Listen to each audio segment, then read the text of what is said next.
प्रेरणास्पद कथा YouTube channel पर मैं धनंजय जैन आप सभी का हार्दिक स्वागत करता हूं। दोस्तों, जैसा कर्म हम करते हैं तद्रूप हमें उन जीवा योनियों के अंदर जन्म ग्रहण करना पड़ता है और कर्मों का उपभोग किए बिना छुटकारा नहीं मिलता।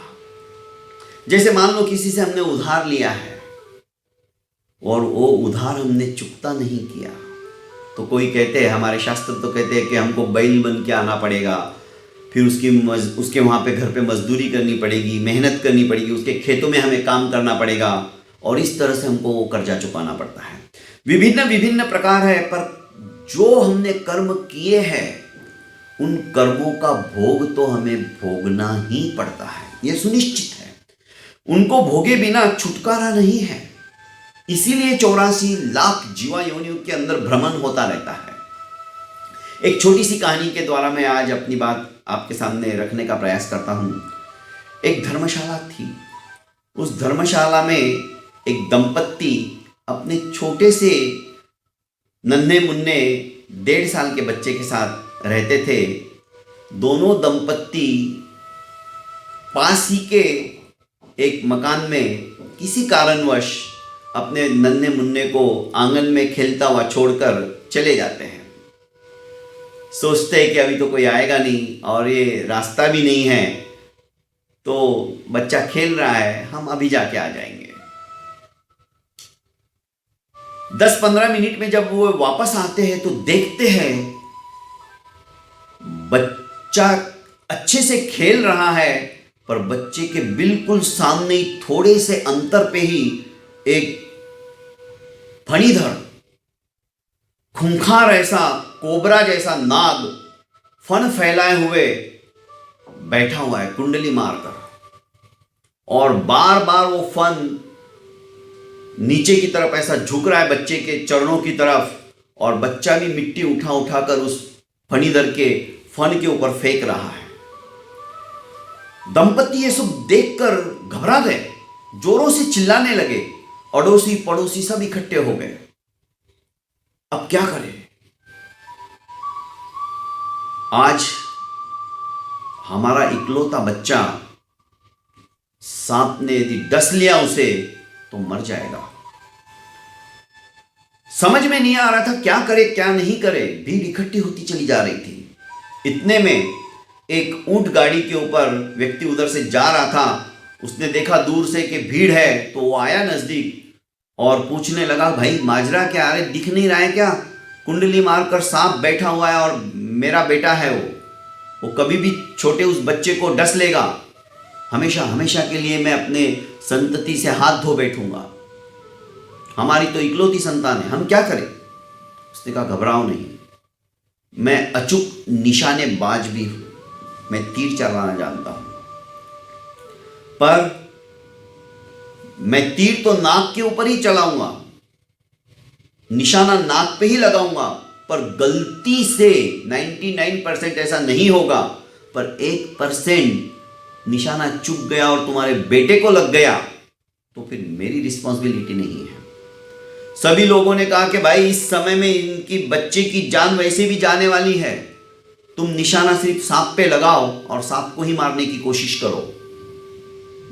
माँ बाप ने भी कहा कि वो तो फिर नसीब की बात है, पर तुम सांप पे ही निशाना लगाओ। फिर भी यदि तुम्हारा निशाना गलत हो गया और मेरा बेटे को लग गया तो मैं आपको कभी दोष नहीं दूंगा। निशानेबाज ने कहा कि ठीक है। उसने अपना तीर कमान निकाला गाड़ी में से और बराबर निशाना साध कर उसने सांप की पूंछ को वो निशाना मार दिया। सांप तड़फड़ाया और मूर्छित होकर गिर गया, निढाल हो गया। सबने चैन की सांस ली और उस निशानेबाज को बहुत बहुत धन्यवाद दिया, क्योंकि इस प्रक्रिया में शाम हो चुकी थी। ऊंट वाला वो निशानेबाज सोचने लगा कि अब मैं रात को कहाँ विश्राम करूंगा, आज इसी धर्मशाला में रुक जाता हूं, कल सवेरे उठकर अपने गंतव्य की ओर निकल जाऊंगा। इधर लोगों ने उस सांप को उठाया और बाढ़ में फेंक दिया। बाड़ बोले तो कांटों की जो बाड़ होती है खेत के बाहर लगी हुई, ताकि जंगली जानवर या कोई पशु उसके अंदर घुस ना पाए और खेती का नुकसान ना करे, उसको हम राजस्थान में बाड़ बोलते हैं। फेंक दिया। धीरे धीरे धीरे धीरे ठंडी हवा लगने के पश्चात यह सांप जो मूर्छित हो चुका था होश में आने लगा।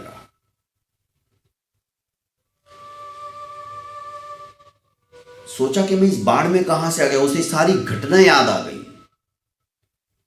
सांप निकला।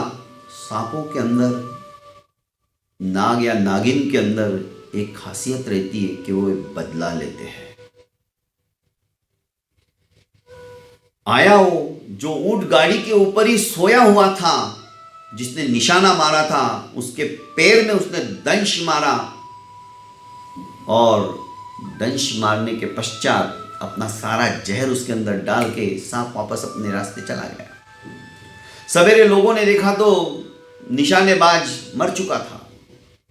उसी गांव के अंदर एक मंत्रवेत्ता, जो कि सांप ने किसी को यदि डस लिया है तो फिर से किसी भी छोटे बच्चे के अंदर उस सांप की आत्मा को आमंत्रित करता था और सवाल जवाब करता था, क्यों मारा, किस लिए मारा, और उस सांप को वापस बुलाकर उसका जहर चुसवाकर उस व्यक्ति को जिंदा करा सकता था। यह ताकत उसके मंत्रों में थी। उसे बुलाया गया कि भाई, इसने तो मेरे बच्चे की जान बचाई थी, आज ये खुद ही मर गया है, तो जरूर इसको सांप ने काटा होगा। तो मैं जानता हूं, वो विद्याओं को मैं जानता हूं, उस सांप को मैं वापस बुला सकता हूं, पर कोई 8-10 साल का बच्चा मेरे सामने लाओ, पहले उस बच्चे के अंदर उस सांप की आत्माओं को डालूंगा, उसने ऐसा क्यों किया वो कारण जानूंगा, उसके बाद में मैं कुछ कर पाऊंगा। बच्चे को लाया गया। उसने सांप की आत्मा को आहुहित कर, बुलाकर उसके प्राणों के साथ साथ उसकी आत्मा को भी उसके अंदर डाल दिया। शरीर के अंदर एक अलग सा कंपन हुआ और सांप उसकी आत्मा में आ गया, उस बच्चे की आत्मा में आ चुका। उस मंत्रवेत्ता ने कहा कि तुम बताओ, तुमने इस निर्दोष ऊंट वाले को क्यों मारा? उसने कहा, ये निर्दोष है, इसने मुझे क्यों मारा, तुम इसका जवाब दो। मैं और वो बच्चे, हम दोनों थे, हम दोनों के बीच में आने वाला ये कौन था? हमारी वार्तालाप चल रही थी, हमारी गुफ्तगू चल रही थी, हमें मारने वाला ये कौन? इसलिए मैंने बदला लिया और मेरा काम ही ये है। तो तुमने उस लड़के को क्यों नहीं डसा जो तुम्हारे ऊपर मिट्टी फेंक रहा था? तुम उससे भी बदला ले सकते थे।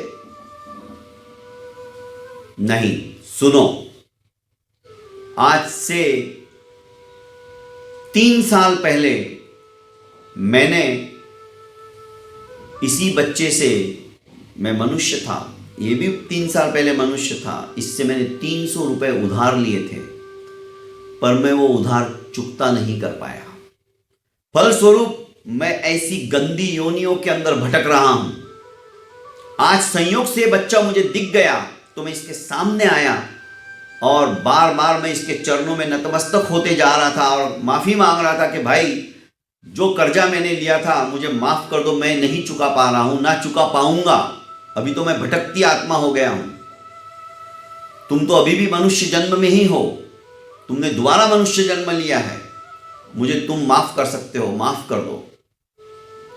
और ये बार बार मुझे मिट्टी फेंक फेंक कर मेरे मस्तिष्क के ऊपर मुझे धिक्कार रहा था कि तू कैसा इंसान है, तूने तो कहा था कि 2 दिन में मैं चुका दूंगा और तूने नहीं चुकाया, इसीलिए तू ऐसी योनि में भटक रहा है। ये गुस्सा कर रहा था, मिट्टियां फेंक रहा था, पर मेरी गलती थी, मैं जानता था कि मैं इसका कर्जदार हूं, कर्जा नहीं चुकाने के कारण से ही मुझे ये ऐसी योनि मिली हुई है, तो इसका तो मुझे देना था, इसलिए मैं इससे नतमस्तक हो रहा था, पर इसने मुझे क्यों मारा?